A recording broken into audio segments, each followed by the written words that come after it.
I'm Henry. I'm 28 years old, and at my own brother's wedding, my family publicly declared me a failure in front of 200 guests. Before I tell you about the moment that changed everything, the moment a single piece of news silenced the entire ballroom and turned their perfect celebration into the scene of their greatest humiliation, let me know where you're watching from in the comments below. It means a lot to know you're here with me on this. The clinking of champagne glasses was the only sound I could focus on. It was a crisp, sharp, almost aggressive sound of wealth. Everything about my older brother Leo's wedding was designed to scream success. The venue was a historic manor with sprawling gardens. The floral arrangements probably cost more than my first car, and the guest list was a curated collection of my parents' proudest connections. It was a living monument to the life they had always championed, a life of prestige, predictability, and real careers, a life from which I was and always had been painfully excluded. I was seated at table 9. The name itself felt like a label. Not table 1 with the immediate family. Of course, that was reserved for the inner circle. The people who mattered. Table 9 was the designated outpost for the family's loose ends. My cousin, who was on her second messy divorce, a great uncle who smelled faintly of mothballs and bad investments, and me, the tech guy, the one who plays games for a living, my father, David Sterling, stood at the podium, basking in the spotlight. He was in his element, the proud patriarch presiding over his legacy, to my son, Leo. He boomed, his voice amplified by the microphone, radiating satisfaction. He graduated top of his class from law school, passed the bar on his first try, and has already landed a coveted position at Whitmore and Associates. That, my friends, is a real achievement. He is building a real future for himself and his beautiful bride, Jessica. Polite applause rippled through the room. My father's eyes scanned the crowd, and for a heart-stopping second, they locked onto mine. There was no warmth, no flicker of inclusion, just a familiar, heavy glint of profound disappointment, as if my very presence was a stain on this perfect day. I just wish, he continued, his voice dripping with carefully chosen meaning, that both my children understood the value of hard work and legitimate careers. The air was sucked out of my lungs. He didn't use my name, but he didn't have to. Every single person there knew who the unnamed illegitimate child was. The heat of shame crept up my neck, hot and suffocating. I stared down at the ridiculously expensive plate in front of me, tracing the gold leaf pattern with my fork, trying to anchor myself to something solid. Then, a movement near the entrance caught my eye. A woman with a sharp, dark bob and an even sharper business suit was speaking to the wedding planner. She held a notepad and moved with an air of clinical purpose that was utterly out of place amidst the flowing gowns and celebratory chaos. My phone vibrated in my pocket, a low, urgent buzz. A text from my CFO and best friend, Ben Carter. Forbes is on site. They're running the story in 10 minutes. Are you ready for this? My heart kicked into a new gear. A frantic, hammering rhythm against my ribs. I looked back at the woman. She was scanning the room, her eyes methodical, searching. It dawned on me with a jolt of adrenaline. She was looking for me. The band began a soft, romantic tune as servers in crisp white jackets began clearing the salad plates. The wedding machine was moving forward, flawless and oblivious. But I knew before the cake was cut, before the first dance was over, the carefully constructed universe of the Sterling family was about to collide with actual reality. And the impact was going to be biblical. But first, I had to sit through one final excruciating toast celebrating everything I wasn't and everything they thought I'd never be. The dynamic was set before I could even spell my own name. Leo was the son, the golden child, and I was the strange, quiet moon, forever caught in his gravitational pull. Our childhood home wasn't a home. It was a shrine to Leo's accomplishments. His debate team trophies gleamed on the mantelpiece, casting long shadows across the living room. His framed honor roll certificates marched up the staircase wall. His acceptance letter to a top-tier law school was treated with the reverence of a holy relic. My territory was the other side of the bedroom we shared.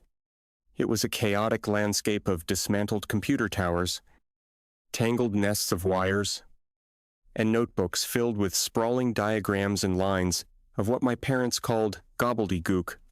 To them, it was a mess, a symptom of my failure to engage with the real world. To me, it was a laboratory where I could build new ones. Henry, for God's sake, clean this junk up, my father would command. His lip curled in distaste as he nudged a motherboard with the toe of his polished shoe. Why can't you be more like your brother? He's out there. He's president of the student council. He's preparing for his future. Their idea of a future was a single, brightly lit highway.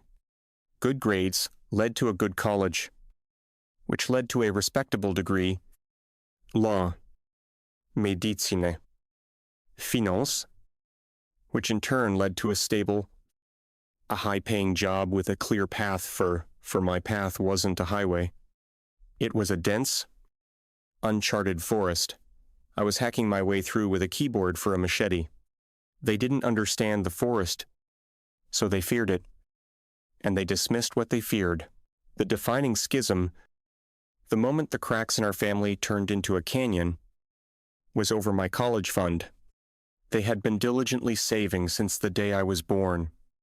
A substantial nest egg meant to pave my way down that brightly lit highway. When I announced during my senior year of high school that going to a traditional university, but instead wanted to use a portion of that money as seed funding for a gaming company, I had already started conceptualizing with my friend Ben. The reaction was apocalyptic. Absolutely not. My father roared, his face mottling with a familiar, terrifying shade of crimson. The vein on his temple pulsed. That money has a purpose. It's for your education. For a real degree. I will not stand by and watch you squander it on some childish, idiotic computer game fantasy. It's not a fantasy. Dad, I pleaded, my voice cracking with the desperation of a teenager trying to explain a new world to people stuck in the old one. It's a business. I have a business plan.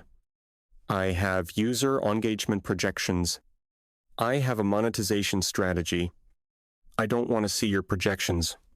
He spat the word out, like it was poison. You're throwing your life away.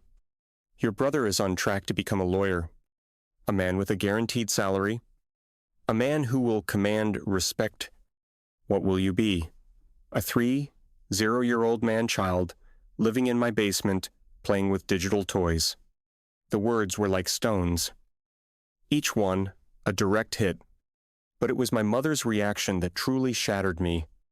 She just stood there, twisting her wedding ring, her eyes darting between my father's furious face and the floor. She wouldn't look at me. Her silence was her verdict. In her eyes, I had already been tried and convicted of the crime of being a disappointment. I didn't touch the college fund. I walked away from it. And in many ways, I walked away from them that day. I moved into a rundown apartment with Ben and another friend. We lived on a diet of instant ramen and sheer stubborn willpower. We worked 8-hour days, fueled by cheap coffee and a burning desire to prove them wrong. Every line of code I wrote was an act of defiance. Every small victory. Every new user. It was a silent argument in a debate they didn't even know we were having. I was building my own world because it was painfully clear the one I was born into had no room for me. In the first year of Quantum Realm Games, we were running on nothing but ambition. Money wasn't just tight. It was a ghost we talked about but never saw. Our servers were a Frankenstein's monster of second-hand computer parts that hummed ominously in the corner of our cramped living room, threatening to overheat at any moment. We reached a critical point where we needed a small, crucial injection of cash. Just a few $1,000s to secure legitimate server space and file the LLC paperwork. It was the difference between being a real company and a glorified hobby. Having been so thoroughly rejected by my parents, I exhausted every other option. Finally, with the bitter taste of shame in my mouth, I turned to my extended family. I swallowed my pride and went to my Uncle Richard, my mother's brother. He was a successful real estate agent, a man who always carried himself with an air of relaxed confidence. He wore expensive suits and had a handshake that felt both firm and reassuring. He had always been the cool uncle, the one who would slip me a $20 bill at Christmas. I met him at a Starbucks, my hands shaking as I laid out my business plan on the sticky table. I spoke with a desperate, rapid-fire passion of a young founder who sees the finish line but is about to collapse from exhaustion. I showed him the early designs for Ethereum, the user growth charts that looked like a hockey stick, the vision for a new kind of mobile gaming experience. He listened patiently, stirring his macchiato with a thoughtful expression. "It sounds ambitious, kid," he said finally, a small smile playing on his lips. "Very ambitious, but I like your hustle." He reached into the inner pocket of his blazer and pulled out a checkbook. "Tell you what, I'll give you $5. Ling, ling, ling. Tears welled in my eyes. I was so overwhelmed with gratitude I could barely speak. "Richard, I don't know what to say. I'll pay you back with interest. I swear." He held up a hand, stopping me. "Don't even think about it as a loan. Consider it a gift. A little something to help you get this dream off the ground. Go on. Get it out of your system. Get it out of your system." The phrase should have been a red flag, but I was too blinded by relief to see it. That $5, 000, was a lifeline. It was more than just money. It was a symbol. It was validation from a corner of the family I respected. It felt like a flicker of belief in the suffocating darkness of their doubt. About a year later, the company was starting to find its footing. We had secured our server space, hired our first 2 employees, and were gaining a reputation in the indie game community. It was Thanksgiving, and the entire Sterling clan was gathered at my parents' house. The air was thick with the smell of roasting turkey and the sound of Leo holding court in the living room, recounting a story about a brilliant legal argument he'd made in a mock trial. I stepped onto the cold back porch to escape the noise for a moment. Through the sliding glass door, I could see my father and Uncle Richard standing by the still smoking grill. Biers in Hand. Their voices carried clearly in the crisp November air. "So," my father said with a gruff chuckle, "how's that investment in Henry's little computer game company going? Seen any of that tech money yet?" Uncle Richard let out a sharp, dismissive laugh. It was a sound I had never heard from him before. "David, please. You and I both know what that was. That was the cheapest $5,000 I ever spent." "What do you mean?" my father asked. "I mean, it was a shutdown fee," Richard said, taking a long sip of his beer. It was cheaper than having to listen to him ramble on about his vision for the next 10 years. I gave him the money so he could go play business. Fail, and get it over with. It's better to let the boy learn his lesson the hard way. It's a write-off for me, and a life lesson for him. My father grunted in what sounded like agreement. Sometimes that's the only way they learn. I stood frozen in the shadows, the cold of the concrete seeping through my shoes. But a much deeper chill was spreading through my chest. The world seemed to tilt on its axis. The gift, the validation, the handshake. It was all a lie. A carefully constructed piece of theater designed to placate the delusional nephew. It wasn't an investment in my success. It was a bet on my failure. That was the moment the last thread of hope I had for my family's understanding snapped. I was utterly, completely alone in this, and in that cold, lonely moment on the back porch, a new resolve hardened inside me. I would never ask them for anything again.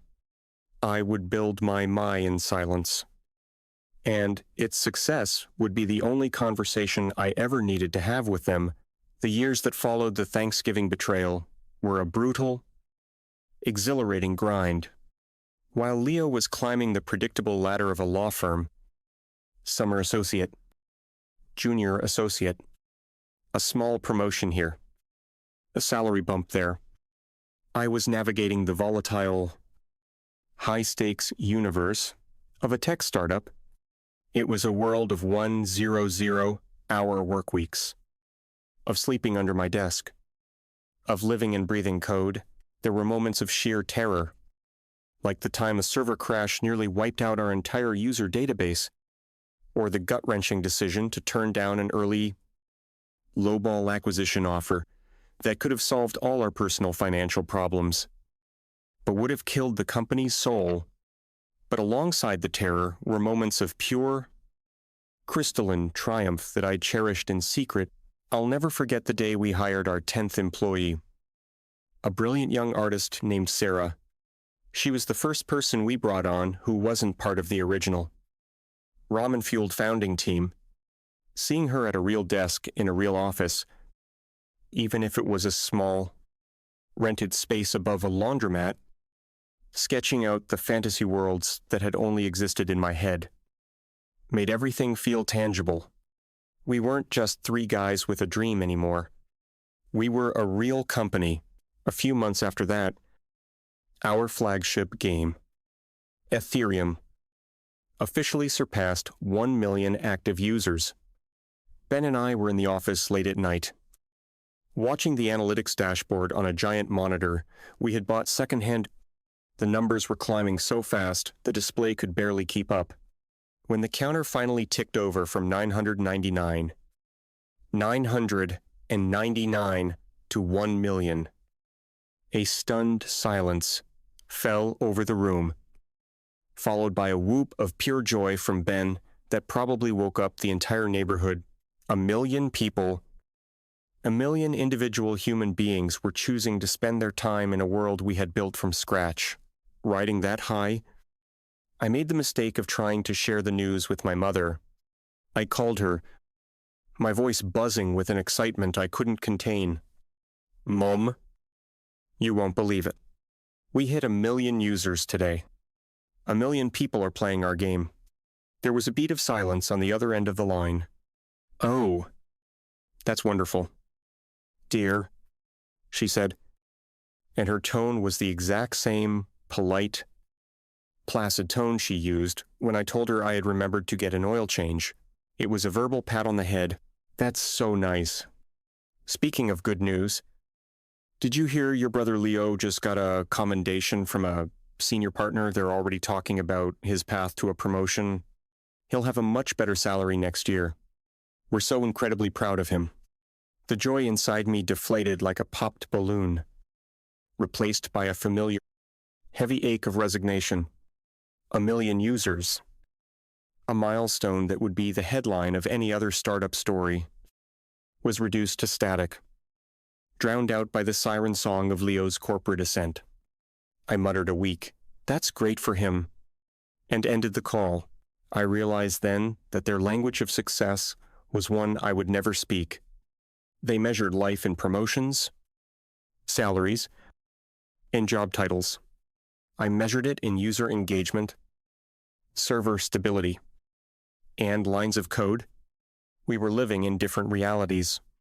So I stopped trying to translate. I never told them about the $50 million Series A funding round that put us on the map. I never mentioned the articles in tech journals that called our game engine revolutionary. I never told them when we opened our first international office in Dublin, or when we acquired a smaller studio we had admired for years, All of it happened in a parallel universe they couldn't see. They saw me get busier, saw me travel more.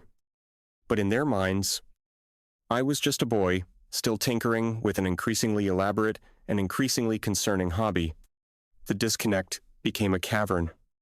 In their world, Leo was the conquering hero returning home with the spoils of his corporate victories. In my world, I was quietly, secretly building an empire, and now, standing here at Leo's wedding, the two universes were finally on a collision course. Just before the ceremony, a text had come through from Sarah, my 10th employee, who was now the vice president of design, managing a team of over 100 artists. It was a picture of her team in our main conference room, all raising coffee mugs in a toast. The caption read, "Good luck with the family. Your other family is here, cheering you on. Go get them, boss." I smiled. A real, genuine smile for the first time that day. It was a powerful reminder. My worth wasn't up for debate at Table 1. It had already been defined, built, and proven in a world they knew nothing about. It was time for the walls between those worlds to come crashing down. The ceremony was a blur of performative sentimentality. Now, at the reception, the real business of the Sterling family was underway.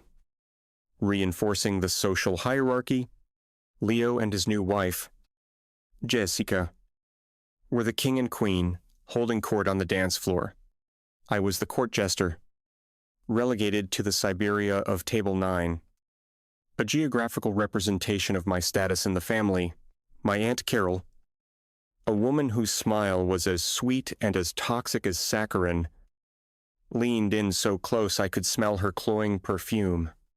"Henry, dear, it's so wonderful to see you. How is well? How is everything?" She waved a vague, dismissive hand, a gesture meant to encompass the entirety of my incomprehensible existence. "Still keeping busy with your little computer business." The phrase "little computer business" was a dagger wrapped in silk. "It's going well, Aunt Carol," I replied, my voice dangerously tight. "We're in a growth phase." "Oh, lovely," she chirped, her eyes gleaming with the predatory curiosity of someone waiting for bad news. "Expanding the garage." "Are you? Your father told us you're still working from home. It must be so difficult to find the motivation without a proper office to go to. Without a boss to keep you on track. I know I could never manage it. I need the structure." Every word was a perfectly calibrated insult, delivered with the plausible deniability of concern. She was painting me as a lazy, undisciplined child, incapable of functioning without adult supervision. I forced a smile that felt like cracking plaster. "You learn to be your own boss." Just then, Markham, one of Leo's most insufferable friends from law school, swaggered over to our table. He was loud, overly confident, and reeked of expensive whiskey and entitlement. He clapped me on the shoulder with enough force to make me flinch. "Henry, the prodigal son returns," he boomed, spraying a fine mist of alcohol-laced saliva. "Leo tells me you're a big-shot game designer now. What's the latest making the next Angry Birds?" He and the other lawyer types at his table snickered. "Something like that," I said, my patience stretched to a razor-thin thread. "You know," Markham continued, leaning in conspiratorially, "my nephew? He's 10. He's a little genius with these video games. Absolutely obsessed. Maybe I can hook you two up for a chat. You could, you know, exchange notes on level design." The condescension was so profound, so utterly staggering. It almost looped back around to being impressive.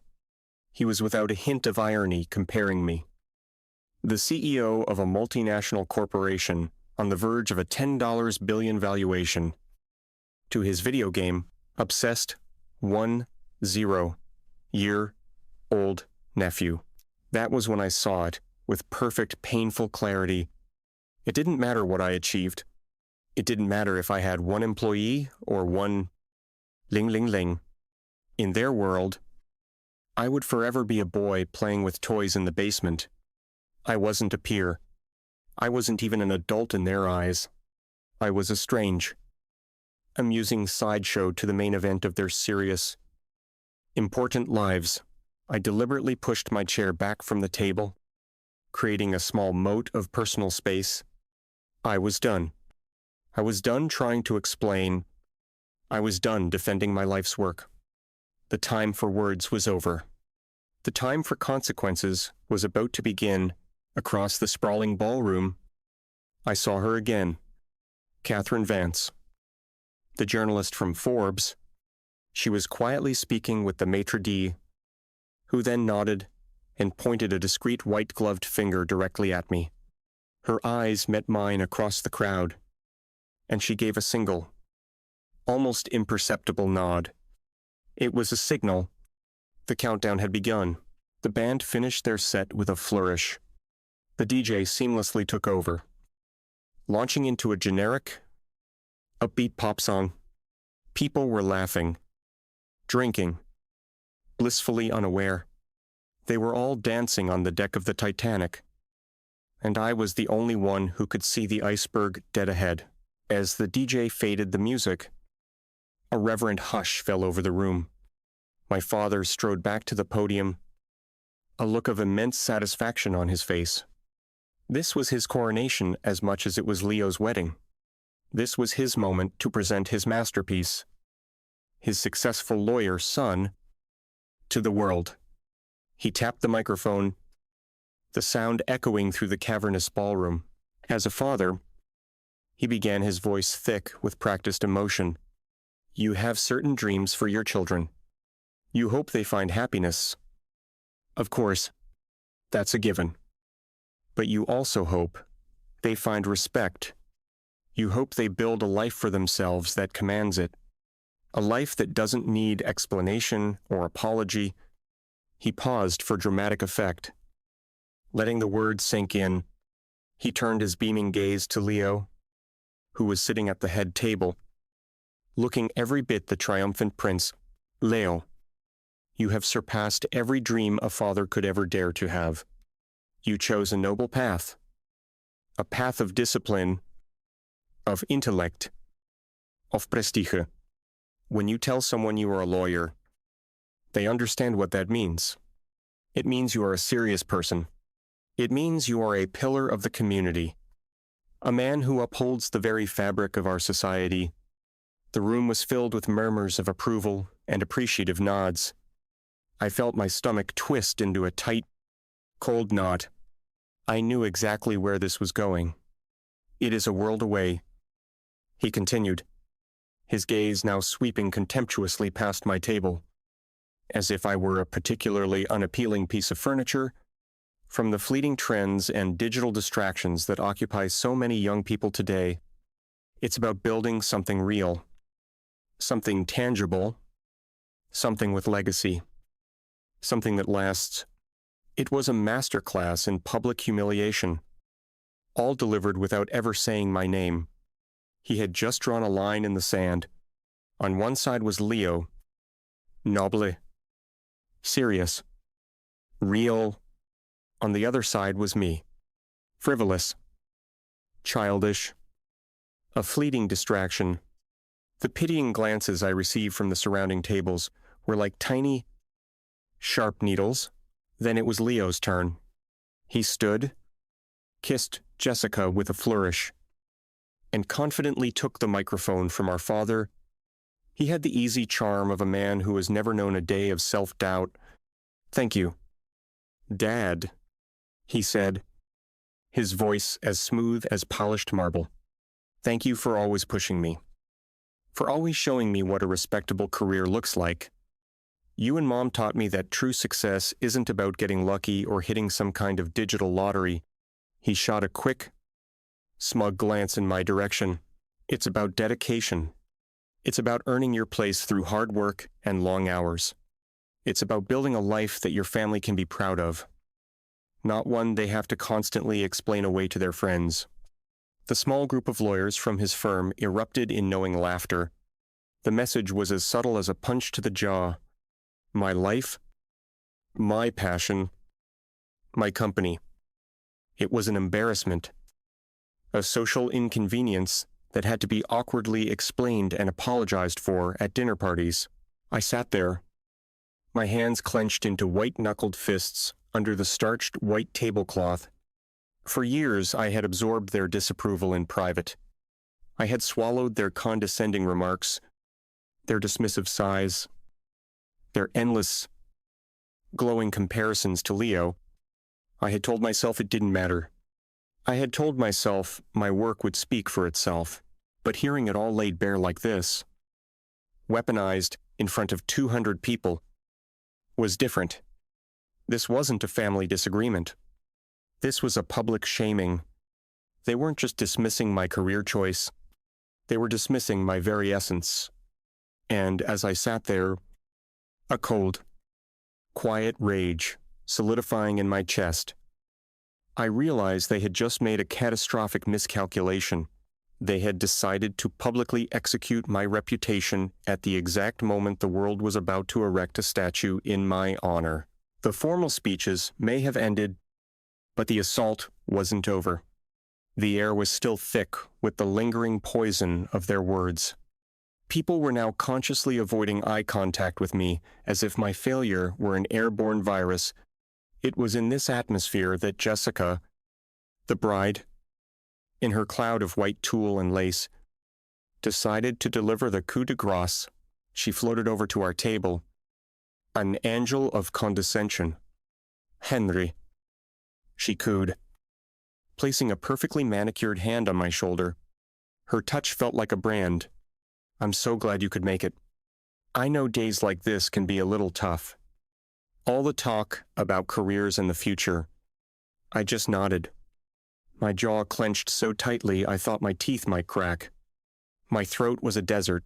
She leaned in, lowering her voice to a conspiratorial whisper that was nevertheless perfectly audible to everyone at our table. "But don't you worry about what your father and Leo said. Everyone finds their footing, eventually. Not everyone can be a high-powered lawyer.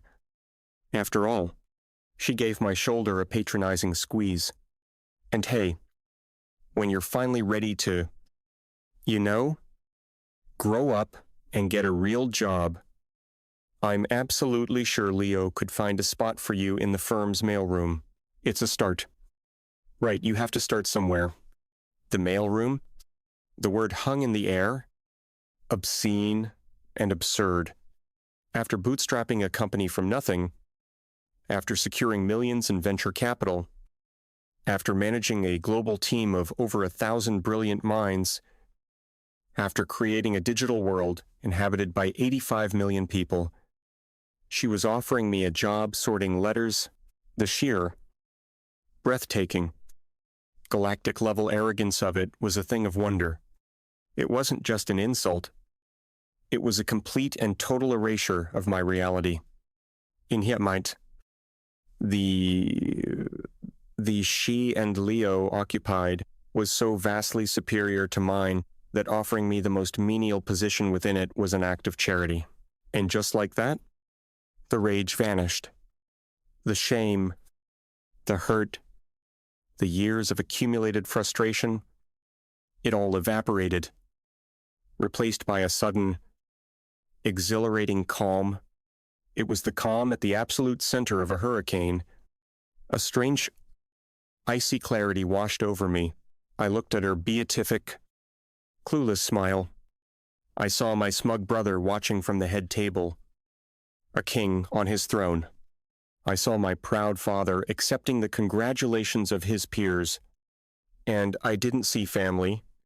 I saw a cult, a tiny, self-referential cult of 3 who had built their entire belief system on the myth of my inferiority. I didn't need to fight them. I didn't need to argue, or yell, or defend myself. Their entire world was a fragile house of cards, built on a foundation of profound ignorance, and a gale force wind was just moments away. My phone, lying face down on the table, vibrated. A new text from Ben. It's live. Forbes homepage. It's done. The world knows now. I took a slow, deliberate breath. I lifted my head and met Jessica's condescending gaze. I didn't say a word. I just gave her a small, tight, unsmiling smile. It was a smile that didn't reach my eyes. It was a smile that said, "You have absolutely no idea what you've just done." Across the room, Catherine Vance, the journalist from Forbes, began to walk towards our table. Her stride was purposeful, her expression neutral. Every click of her sensible heels on the polished marble floor was a tick of a clock counting down the final seconds of their perfect, ignorant world. Jessica's angelic smile faltered, a flicker of confusion crossing her face at my strange, silent reaction. She opened her mouth to say something else. Probably another piece of well-meaning, soul-crushing advice about my future prospects in mail delivery. But she never got the chance because at that exact moment, Catherine Vance arrived at table 9, and the storm at long last made landfall. The arrival of Catherine Vance at table 9 was not a loud event, but it shifted the room's center of gravity. The ambient chatter around us didn't stop, but it faltered like a record skipping.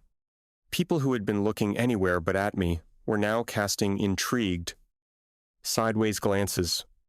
Catherine Vance carried with her an aura of quiet, serious importance that was utterly alien to the boisterous, celebratory atmosphere of the wedding. She was a black-and-white photograph in a Technicolor movie. "Mr. Henry Sterling?" she asked. Her voice was calm, clear, and professional. It wasn't loud, but it cut through the background noise like a laser. I pushed my chair back and stood, my movements feeling slow and deliberate. "Yes, but please call me Henry." "Catherine Vance," she said, extending a hand. Her handshake was firm and brief. "From Forbes magazine. It's a pleasure to finally meet you in person. I've been following the story of your company for months now."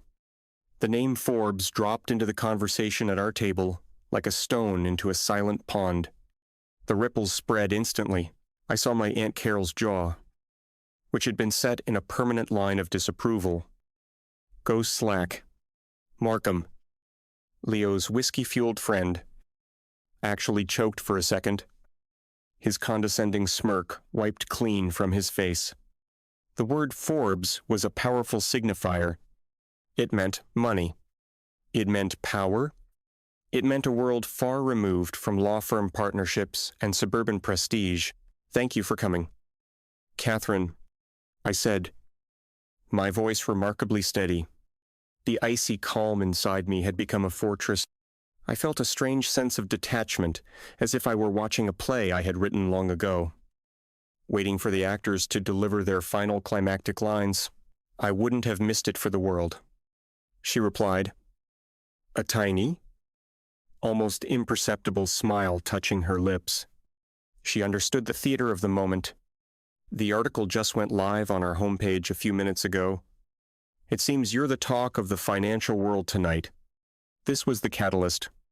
A subtle but seismic shift began. The ripple of murmurs from our table spread outwards. Phones, which had been tucked away, began to emerge from expensive pockets and designer purses. A few discreet taps on glowing screens, a few swipes of a thumb, and then a new kind of silence began to fall. It started in the tables closest to us and spread outwards. It wasn't the polite, respectful hush from the speeches. It was a stunned, disbelieving quiet as screen after screen lit up with the same image. My face under a bold headline, my family at the head table, the epicenter of the old world order, remained blissfully ignorant for a few more seconds. My father was locked in a hearty backslap and laugh with Jessica's father. My mother was fussing over the floral centerpiece. A perfect portrait of domestic pride, Leo was holding court, regaling his friends with a triumphant story, his hands gesturing expansively. They were encased in a bubble of their own self-importance, so thick and resilient that they hadn't noticed the pressure change in the room. But others had. I saw Mr. Henderson, an old business partner of my father's and a savvy investor, staring at his phone, his eyes wide with shock. He looked from his screen to me and back again, a look of dawning, incredulous comprehension on his face. He had been at the next table. He had heard every single condescending word of my father's and Leo's speeches. Catherine, a master of her craft, ignored the growing spectacle. She spoke only to me, her voice pitched just loud enough to be clear and authoritative. We're projecting quantum realm games will have a valuation of $10 billion by the end of the next fiscal year. Your personal net worth, based on your equity and recent funding rounds, has just crossed the $2 billion mark. Congratulations. Henry, you are officially the youngest self-made billionaire in the history of the gaming industry. She delivered the lines with the flat, unemotional cadence of a news anchor reporting the stock market closing, but each word was a tactical nuke detonating in the silent ballroom. 10 billion. 2 billion. Billionaire. The words seemed to hang in the air, shimmering impossible. It was ironically my brother who finally broke the spell. He had noticed the silence. He had noticed the sea of faces, hundreds of them, turned not towards his head table, but towards the back of the room, towards me. He stood up, a look of pure annoyance on his face. This was his show, and someone had just stolen the spotlight. "What's going on?" he demanded, his voice echoing in the uncanny quiet. "Why has everyone stopped? What is all this, Jessica?" His bride frantically tugged at his sleeve. Her face was as white as her dress, her eyes glued to her own phone. She whispered something to him, her voice a frantic "Desperate hiss." I watched as my brother's face went through a rapid, brutal series of transformations, from annoyance to confusion, from confusion to pure disbelief, and then finally to a dark, ugly, mottled flush of rage. His eyes found mine across the room. They weren't just angry. They were filled with a sense of profound, personal betrayal, as if my success, by its very existence, was a direct act of aggression against him. The bubble had not just popped, it had been vaporized. The storm had arrived, and I just stood there calmly, in the dead eye of it all, waiting for the thunder to roll. There has to be a mistake.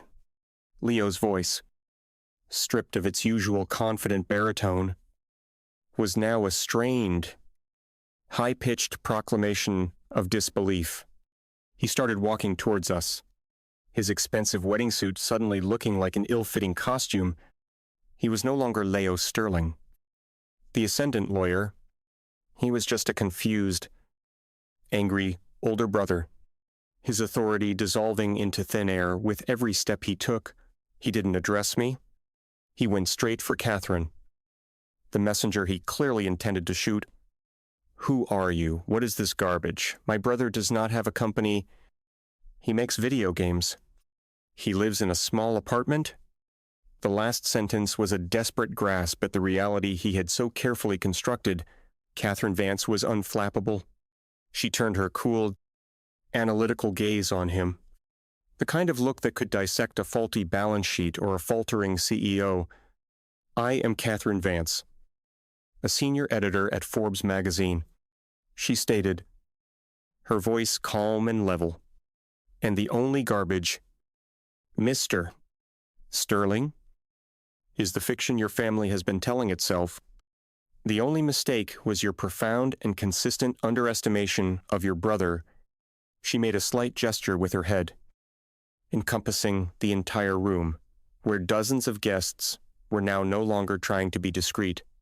They were openly scrolling on their phones, their faces a gallery of shock, envy, and dawning respect. The nonsense, as you call it, is our digital cover story for this month. It details the meteoric rise of Quantum Realm Games, a company currently valued at $8.5 billion.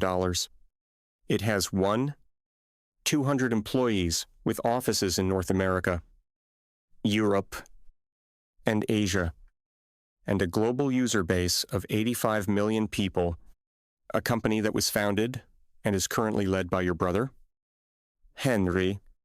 My parents had finally made their way over, moving as if through water. My mother, Eleanor, looked as if she had seen a ghost. Her hand was pressed to her chest, her breathing shallow. My father, David, the great patriarch, just stared at me, his mouth hanging slightly open. The man who had, not 30 minutes ago, publicly derided my life's work as illegitimate, now looked utterly lost, as if the fundamental laws of physics had just been repealed before his eyes. That's not possible. Mi father stammered, his voice a hoarse whisper. He looked from me to Catherine and back again. The article says you have over 1,000 employees. Henry. What is this? What is going on? The moment had come. I finally spoke. My voice was quiet, but in the tomb-like silence of the room, it carried to every corner. It's the truth. Dad, I said, my gaze level and unwavering. It's what I've been trying to tell you for the past 5 years. Every time you asked if I had a real job yet, this is what I was doing. Every holiday you spent praising Leo's salary. My company was closing another round of funding. Every time you told me to grow up, I was managing a global team, negotiating international partnerships, and revolutionizing an entire industry. My words weren't accusatory. They were simply a statement of fact. A recitation from a history book they had refused to read. Leo shook his head. A wild, cornered look in his eyes. He was a lawyer, and his case was collapsing. He grasped for the only explanation his ego would allow. No. This is a joke. It has to be a prank. Henry, you paid her to do this? Didn't you? This is about you being jealous? You're trying to ruin my wedding. The accusation was so ludicrous, so profoundly pathetic, that a few people in the crowd couldn't help but let out a short, sharp bark of incredulous laughter. Ruin his wedding. He and my father had just used it as a public stage for my character assassination. Catherine raised a single, perfectly sculpted eyebrow. Mr. Sterling, she said, addressing Leo directly, her voice now laced with an Arctic chill. Forbes magazine has a reputation spanning more than a century. We do not accept payment for our cover stories. And I can assure you, with the full weight of our legal and research departments behind me, an $8.5 billion valuation is no to finally break through my mother's denial.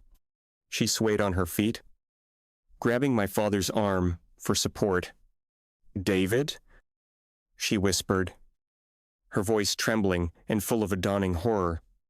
Oh, David? What have we done? My father didn't answer her. He just stared at me. His eyes, a swirling vortex of emotions I had never seen directed at me before. Confusion, regret, and something that looked terrifyingly like awe. But beneath it all was fear. He wasn't afraid of me. He was afraid of the vast yawning chasm of his own ignorance that had just opened up at his feet. The perfect orderly world he had built, the one where he was the wise king, and Leo was his perfect heir apparent, had just been revealed as a fragile, pathetic illusion, and I was the one holding the hammer that had just smashed it all to dust. The stunned silence in the ballroom was now being replaced by a frantic, high-energy buzz. The whispers were no longer tentative. They were excited, charged with the electricity of a massive scandal and an even bigger revelation. Quantum Realm Games. Of course, my son plays Ethereum constantly. I read about their Dublin office in the journal, Andlapan, $5 billion company. May God, David Sterling's son, the narrative of my life was being rewritten in real time in this very room. I was no longer Henry, the family disappointment. I was Henry Sterling, the tech prodigy. Leo, however, was still trapped in the wreckage of the old narrative, desperately trying to piece it back together. His lawyer brain, trained to argue, was flailing. This is impossible, he insisted, his voice cracking. He pointed a shaking finger at me, as if I were a hostile witness on the stand. You can't build something like that in secret. We're your family. We would have known. You would have known if you had ever asked a single genuine question. I said, my voice cutting through his frantic denial with cold precision. You never once asked about the specifics of my work. You never asked to see my office, which, for the record, is a 4-story converted warehouse in the tech district, not my apartment. You never asked to meet my team. You just assumed? You heard the word games and your brain slammed shut. You saw what you wanted to see. What you needed to see to maintain your perfect little worldview. A failure. I turned my attention back to Catherine, deliberately dismissing my brother. Catherine, your team's research was impeccable. Thank you for your professionalism. Our pleasure. Henry, she said. In fact, our due diligence uncovered something else that didn't make it into the final article, but which you might find interesting. We were able to confirm with several high-level sources at Microsoft that last month you personally attended a meeting with their head of acquisitions and turned down a formal all-cash offer to buy Quantum Realm Games. She paused for effect. The offer was for $3 billion. If the first announcement was a shockwave, this was the aftershock that leveled the entire city. $3 billion. It was a number so vast, so mythological, that it transcended all their metrics of success. It was more money than anyone in that room, including my father and his wealthy friends, could truly comprehend. It was a number that rendered Leo's lawyer salary, my father's insurance business, all of it completely and utterly insignificant. It was a figure that represented a different species of success, a different plane of existence. Markham, Leo's friend, who had wanted to introduce me to his 10-year-old nephew, looked like he was going to be physically ill. My Aunt Carol was fumbling in her purse for a non-existent handkerchief, her face a mask of horrified disbelief, and Uncle Richard, the man who had given me a shutdown fee of $5,000 to learn my lesson, had gone the color of spoiled milk. I could practically see the gears in his head grinding, calculating the astronomical return he had smugly walked away from. You turned down $3 billion, my father whispered. The words barely audible. They seemed to catch in his throat, choked by the sheer weight of the number. It was never about the money. Dad, I said, and for the first time, I felt a flicker of pity for him. It was about the vision. It was about building something that lasts.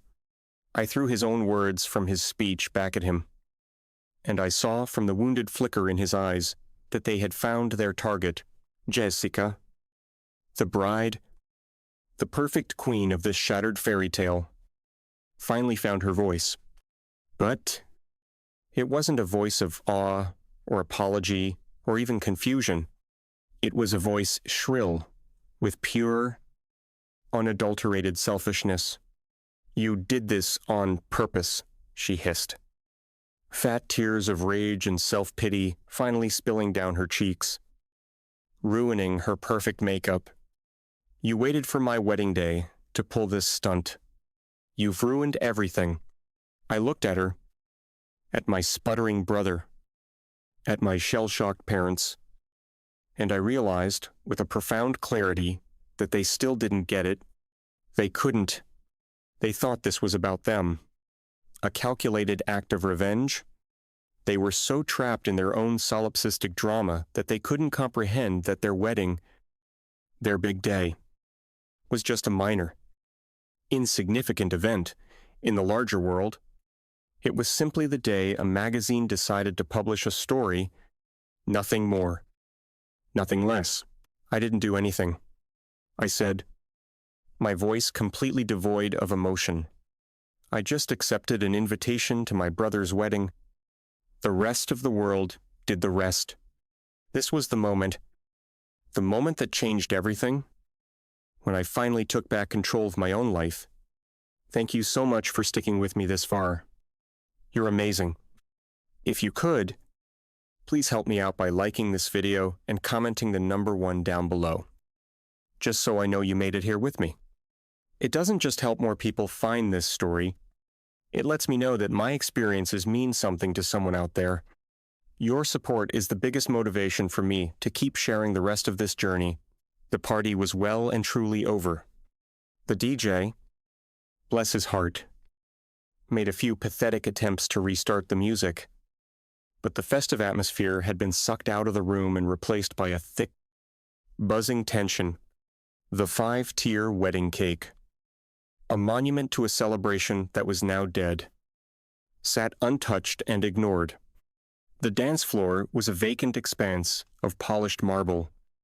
Leo and Jessica's perfect day had been completely and irrevocably hijacked. It would forever be known not as the day they started their life together, but as the day the Sterling family's dirty laundry was aired and their forgotten son was revealed to be a king. The social dynamics of the room had inverted. Guests were no longer approaching my parents to offer congratulations. They were swarming me. Men in expensive suits who had looked straight through me an hour ago were now pressing their business cards into my hand, their eyes gleaming with newfound respect and opportunism. "Henry, we have to talk about synergy. My venture capital firm would love to get in on your next round." Mr. Henderson, my father's old business partner, a man my father deeply respected, strode over and clapped me on the back with a booming laugh. "Henry, I always told your father he didn't know what he had with you. That boy's got a different kind of mind." I said, "You have to tell me about this mobile gaming architecture you've pioneered. My grandkids would think I was a god." I was polite but detached, my mind operating on a different frequency. My eyes kept drifting back to the small, miserable cluster that was my family. They were huddled together near the head table, a tiny, isolated island in a sea of their own creation. They were engaged in a frantic, whispered argument. Leo was gesturing wildly, his face contorted with a rage that bordered on hysteria. Jessica was openly sobbing, her dream day in ruins. My mother was trying to placate them both, her face a wreck of confusion and regret. And my father just stood there, looking smaller than I had ever seen him, looking old and utterly defeated. Finally, Leo could take it no more. He broke away from the group and stormed towards me, shouldering people out of his way. His eyes were blazing with a toxic mix of envy and righteous fury. "You couldn't have picked any other day," he spat, his voice a low, vicious growl. "You had 364 other days this year to pull this narcissistic stunt, and you chose my wedding day? You've always been jealous of me, haven't you?" You couldn't stand seeing me have one single day that was just mine. The accusation was so profoundly warped, so fundamentally disconnected from reality, that all I could feel for him in that moment was a deep, sorrowful pity. He still saw the world as a zero-sum game between us. For me to win, he had to lose. Even now. He thought this was about him. This was never about you. Leo, I said, my voice weary. This was about me living my life. You and Jessica just happened to schedule your party on a workday for me? A workday, he scoffed, his voice rising in disbelief. You humiliated us. You made our entire family, our name, look like a pack of fools. No, I said, and my voice hardened, shedding the weariness and taking on the sharp edge of steel. I took a deliberate step closer to him, and for the first time in our entire lives, he was the one who instinctively took a step back.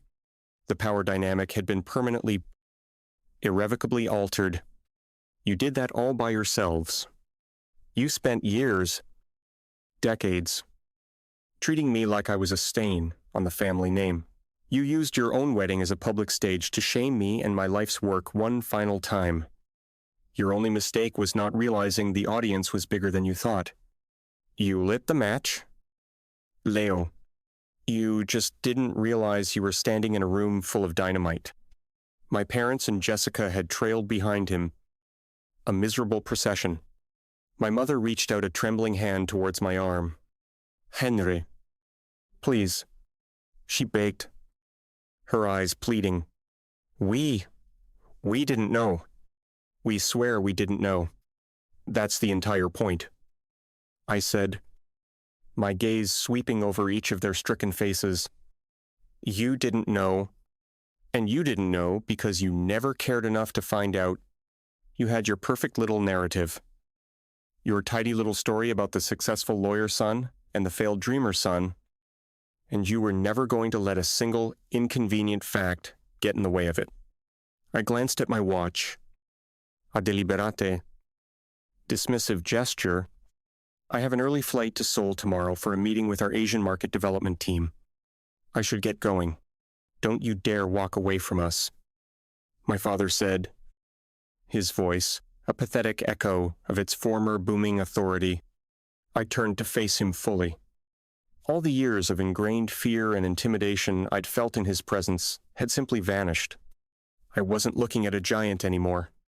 I was just looking at a man, a flawed and frightened man who had allowed his own history to poison his relationship with his son.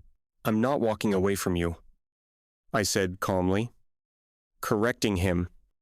I'm just leaving. There's a fundamental difference. I looked at my brother, at the ruins of his perfect day. Congratulations on your wedding, Leo. Then I turned my back on them and walked out of the ballroom. I didn't look back. I could feel 200 pairs of eyes on me. But for the first time in my life, I didn't care what a single one of them thought. I was finally, blessedly free. In the 6 months that followed what the tech blogs had dubbed the wedding crash, my life accelerated from a sprint into a warp speed blur.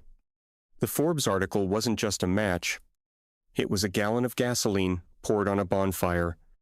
The story of the reclusive gaming genius who was publicly disowned by his family on the same day he was outed as a billionaire was irresistible.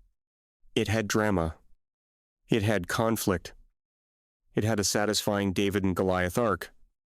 Even if David was a billionaire himself, Quantum Realm Games was no longer just a successful company. We were a cultural phenomenon. I found myself on the cover of Wired magazine, standing in our gleaming new R&D lab, a holographic model of a new game world floating between my hands. The headline was simple and devastating. Henry Sterling didn't just build a game. He built a new reality. The fame was an awkward, ill-fitting suit. I was, at my core, an introvert, a builder. I was more comfortable with the clean logic of a line of code than the messy unpredictability of a television camera. But Ben, my ever-practical CFO and the best friend a guy could ask for, insisted it was a necessary evil. "You're the story now." "Two men," he'd said, clapping me on the back after a particularly grueling photo shoot. "People aren't just investing in the company, they're investing in you. They connect with the story, so you have to own it." He was right. I learned to navigate the world of interviews and keynote speeches, and inevitably, in every single one, the question of my family came up during a televised one-on-one with a sharp, well-respected tech journalist. She leaned forward with a look of practiced sympathy. "The story of what happened at your brother's wedding has become something of a legend in Silicon Valley," she said. "It's a powerful story about validation. You have to ask, how have things been with your family since that night?" I had rehearsed the answer to this question 100 times. I could have been bitter. I could have been angry. I could have laid out the years of emotional neglect and casual cruelty for the world to see. But what would that accomplish? It would just make me a victim in a story where I had finally become the victor. So, I chose a different path. My family is like a lot of families. I began looking straight into the camera, imagining I was talking to one person. Not million.